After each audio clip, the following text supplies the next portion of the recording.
Everyone, আসসালামু আলাইকুম। সবার কী অবস্থা? এই যে সুন্দর রাস্তাটা ধরে আজকে কোথায় চলে যাচ্ছি জানেন? আজকে যাচ্ছি বরিশাল শহর থেকে একটু বাইরে। এই যে রাস্তাটা দেখতে পাচ্ছেন, এই জায়গাটার নাম হচ্ছে বরিশাল গড়িয়ার পার। আমরা ঠিক যে রাস্তাটায় যাচ্ছি এটা হচ্ছে গড়িয়ার পাড়ের রাস্তা, মানে যে রাস্তাটা দিয়ে গুঠিয়া যায় অ্যাকচুয়ালি। আর ওই যে পাশের রাস্তাটা, ওইটা থেকে রহমতপুর, বাবুগঞ্জ এইসব জায়গায় যায়। এইবার আসি আমরা কেন আজকে গড়িয়ার পাড়ের দিকে আসলাম এত জায়গা থাকতে। এইখানে আসলে কি গড়িয়ার পাড়ে মানে গুঠিয়ার দিকে আমরা সবাই জানি গুঠিয়া মসজিদ অথবা সান্টু সর্দারের মসজিদ নামে বিখ্যাত যে একটা মসজিদ রয়েছে সেটি এখানে আছে। এবং এই যে দেখতে পাচ্ছেন দুর্গাসাগর, বরিশালে যে দুর্গাসাগর রয়েছে সেটাও গুঠিয়াতে। সো আমরা ভাবলাম আমরা এই দিক থেকে এসে একসাথে কয়েকটা প্লেসে ঘুরবো। এছাড়াও একটা মজার ব্যাপার হচ্ছে আমাদের একা একা ঘোরাচ্ছে, সবাই একসঙ্গে যদি ঘুরতে পারি বিষয়টা আরও বেশি জমে ওঠে। সো আজকে আমাদের সঙ্গে অনেকেই আছেন, আপনারা ভিডিওতে সবাইকেই দেখতে পাবেন। তো আর কথা না বেরিয়ে আমি ডিটেলসে চলে যাই। লোকেশনটা তো আমি কিছুক্ষণ আগে বলেই দিয়েছি। আর এই হচ্ছে আমাদের দুর্গাসাগরের ফার্স্ট গেট, যেখান থেকে আমরা আসলে সবাই এন্ট্রি করি। আমরা দুর্গাসাগরের গেটের মধ্যে ঢুকে যাই। পার পারসন 20 টাকা করে আমরা টিকিট কাটি এবং প্রত্যেকটা বাইকের জন্য পার বাইক 20 টাকা করে। এই হচ্ছে এখানকার গাড়ির পার্কিং। সবাই গাড়ি বাইক যা নিয়ে আসে এখানে পার্ক করে। আর এখানে মেলার মতো বেশ কিছু ছোট ছোট স্টল রয়েছে। ওখান থেকে আমি আমার মেফিনকে একটা ছোট্ট বাঘ কিনে দিয়েছিলাম, যাতে ও বাঘটা হাতে নিয়ে একটু শান্তিতে থাকে।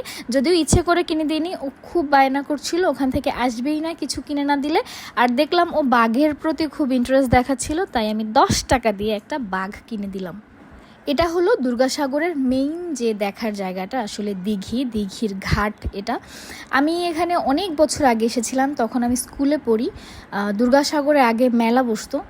তো দুর্গাসাগরের ভিতরে না, আসলে দুর্গাসাগরের পাশে একটা মাঠ আছে, স্কুলের মাঠ, ওখানে মেলা বসতো। সো ওখানে এসেছিলাম। তো তখন একটু দুর্গাসাগরে ঢোকা পড়েছিল, তখন আমি অনেক ছোট। আর এই প্রায় অনেক বছর পর আমি এখানে আসি। আমি যখন ছোটোবেলা এসেছিলাম তখন এত কিছু এখানে ছিল না। এখানে এখন গিয়ে দেখি হরিণ, আরও কিছু কিছু পাখি, আরও অনেক কিছু আছে। এখন আসলে জায়গাটা অনেক উন্নত করে ফেলছে, আগে এরকম ছিল না। এনিওয়েজ, এটা এখন লাইক চিড়িয়াখানা।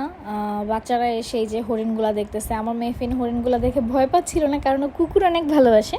তো হরিণগুলো দেখতে তো একটু ওই ধরনের আর কি, তো এজন্য এগুলো খুব মজা পাচ্ছিল। তবে হ্যাঁ, এই যে পাখি মুরগি এগুলা আমার বাচ্চা অনেক ভয় পায়। এই হচ্ছে বাচ্চাদের খেলার জায়গা। এখানে গিয়ে আমার ছেলে স্লিপারে চড়তে অনেক বেশি পছন্দ করে। সো ও এখানে গিয়ে স্লিপারে চড়ার বায়না করে এবং একটুখানি চড়ে, যেহেতু বৃষ্টি হয়েছিল আশেপাশে অনেক কাদা রয়েছে। সো আমরা এর ভেতরে খুব একটা ছিলাম না। এরপর আমরা জাস্ট পুরো দিঘির চারপাশটা ঘুরে দেখছিলাম। আমরা সম্পূর্ণ দিঘির চারপাশটা ঘুরতে পারিনি, অর্ধেক মতো ঘুরেছি। যেহেতু সন্ধ্যা হয়ে যাচ্ছিল, আমরা একটু গুঠিয়া মসজিদটাও দেখতে যাব। সো এখানে আমরা আর সময় নষ্ট করিনি, আসলে বের হয়ে যাই গুঠিয়া মসজিদের উদ্দেশ্যে। এই হচ্ছে গুঠিয়া মসজিদে যাওয়ার রাস্তা। আকাশটা দেখেন কত সুন্দর লাগতেছে। এই যে ফাইনালি আমরা প্রায় 5 থেকে 10 কিলো আই থিঙ্ক ওখান থেকে, কুয়াকাটা না সরি, দুর্গাসাগর থেকে সান্টুর মসজিদ মেবি 5 থেকে 10 কিলো হবে। আমরা অলমোস্ট 20 মিনিটের মধ্যে মনে হয়, আমার খুব একটা এক্স্যাক্টলি মনে নেই টাইমটা, এরকমই 15 থেকে 20 মিনিটের মধ্যে আমরা হচ্ছে মসজিদে ঢুকে পড়ি। আর এই হচ্ছে পুরো মসজিদের যে এন্ট্রান্সটা। এখান থেকে ঢুকে পাশে একটা ছোট পুকুর অথবা দিঘি যাই বলেন আছে, এইখানে সবাই বাইক পার্ক করে। আমরাও এখানে আমাদের যার যার গাড়ি রেখে ঘুরছিলাম। কিছুক্ষণের মধ্যেই সন্ধ্যা হয়ে যায়। আর সন্ধ্যার সময় আমরা আসলে মসজিদে একটু রাত করেই যাওয়ার চেষ্টা করেছি, কারণ রাতের ভিউটা অনেক বেশি সুন্দর। দেখেন মসজিদের ভেতরে যখন লাইটগুলো জ্বালানো হয় কত সুন্দর লাগে দেখতে। বাচ্চা টাচ্চার সাথে ছিল, দ্যাটস ওয়াই ওখানে গিয়ে আমরা নামাজ পড়তে পারি নাই। তবে ভাবছিলাম যে নেক্সট কখনো গেলে নিশ্চিত নামাজ পড়ে আসবো ওই মসজিদ থেকে। তবে আমাদের সাথে যারা ছেলেরা ছিল তারা সবাই কেউ কেউ নামাজ পড়েছে। হঠাৎ করে গরমের তীব্রতাটা এত বেড়ে যায়, তো মেফিন খুবই প্যানিক করছিল। আমরা ওখান থেকে খুব একটা মানে 4-5টা ঘুরিনি, তাড়াতাড়ি একটু বের হয়ে যাওয়ার চেষ্টা করেছি, যে বাইকে ঘুরলে হয়তো একটু বাতাস লাগবে, গরমটা কম লাগবে। দ্যাটস ওয়াই ওখান থেকে বের হয়ে যায়। আর বের হতে হতে গুঠিয়ার বিখ্যাত একটা সন্দেশ, যেটা আমরা ওখানে খাই, ছোট একটা দোকান, সেখানে আমরা হচ্ছে সন্দেশটা খাই। এরপর এখানেই কিন্তু শেষ নয়, সেখান থেকে ফিরতে ফিরতে আমরা প্ল্যান করি বাসায় যখন যাব। আর এদিকে যখন চলে এসেছি তাহলে এদিকে যা যা আছে মোটামুটি সবটাই ঘুরে যাই। আর আপনারা তো জানেন বরিশাল 6 মাইলে ম্যাজিক চা পয়েন্ট নামে একটা জায়গা রয়েছে। আর এখানের চাটা রিসেন্ট অনেক বিখ্যাত, আমি এখানে 2বার এসেছি আই থিঙ্ক। তো আজকে যেহেতু এর কাছ থেকে যাচ্ছিলাম, তাহলে কেন নয় যে আমরা চাটা টেস্ট করে যাব না। তো আমরা এখানে আসি, বাট আনলাকিলি আমরা এখানে বসার কোনো সিট পাই নাই, বিকজ ওই দিন ফ্রাইডে ছিল। ফ্রাইডে মানে হচ্ছে অ্যানাদার ঈদ ডে।